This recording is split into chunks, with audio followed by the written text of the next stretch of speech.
டெல்லியில் செட்டிநாடு ஸ்டைலில் சாப்பிட்ணுன்னு சொல்லிட்டு நானும் என் ஃப்ரெண்டும் ஒரு ஹோட்டலை தேடி கண்டுபிடிச்சிருக்கோம். வாங்க அந்த ஹோட்டல் பற்றி நான் உங்களுக்கு சொல்கிறேன். ஹோட்டல் எங்கே இருக்குன்னா நம்ம கரோல்பாக் மெட்ரோ ஸ்டேஷன்லேருந்து ஒரு வாக்கபிள் டிஸ்டன்ஸ் தான். ஹோட்டலோட லொக்கேஷன் நான் வீடியோ டிஸ்கிரிப்ஷனில் கொடுத்துருக்கேன். ஹோட்டலோட நேம் பார்த்தீங்கன்னா ஃப்ளேவர் ஆஃப் சவுத் வாலா, தென்னிந்திய செட்டிநாடு உணவகம்.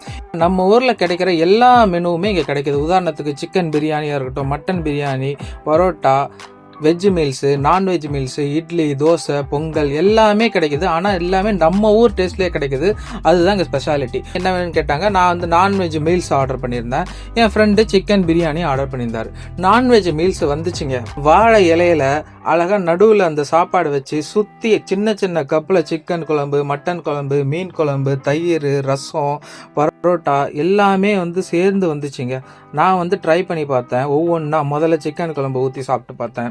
அதுக்கப்புறமா மட்டன் குழம்பு ஊற்றி சாப்பிட்டு பார்த்தேன். அதுக்கப்புறமா ஃபிஷ் குழம்பு இப்போ சாப்பிட்டு பார்த்தேன். எல்லாமே அப்படியே அச்சல் நம்ம ஊர் டேஸ்ட்டு கொஞ்சம் கூட மாறாமல் அதே டேஸ்ட்லேயே இருக்குது.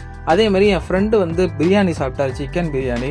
அதுவும் பார்த்தீங்கன்னா நம்ம ஊரில் கிடைக்கிற அதே டேஸ்ட்டே கிடைக்குது. 60 பேர் சீட்டிங் கெப்பாசிட்டியோட உங்கள் ஃப்ரெண்ட்ஸ் அண்ட் ஃபேமிலியோட நீங்கள் சாப்பிட்ற மாதிரி இருக்குது. ஆம்பியன்ஸ் எல்லாம் நல்லா இருக்குது. டெல்லி வந்திருந்தாலோ இல்லை டெல்லியில் இருக்கீங்கனாலோ இங்கே ஒரு டைம் ட்ரை பண்ணி பாருங்கள். திரும்ப திரும்ப நீங்கள் வருவீங்க.